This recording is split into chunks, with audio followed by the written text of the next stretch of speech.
на христианских принципах, а среди чиновников преобладали татары-христиане, кераиты, уйгуры, найманы, кыпчаки и другие. Средневековые татары Золотой Орды были военизированной общностью, состоящей из разных родов и племен, не только тюркских, в том числе и славян, зикхов, кабардинцев, алан и других.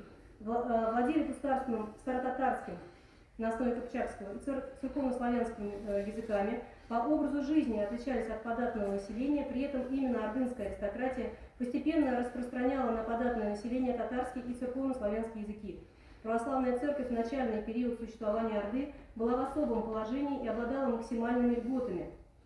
Так было до исламизации, осуществленного ханом Узбеком и его партией. Иса Чингисхана была заменена на шариат, насильно насаждался ислам. Узбек объявил Орду и ее улусы, в том числе автономные, такие как Московский улус, с преобладающим христианским населением, частью халифата.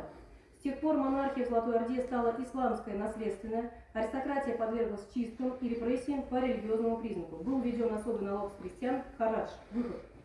Чингизиды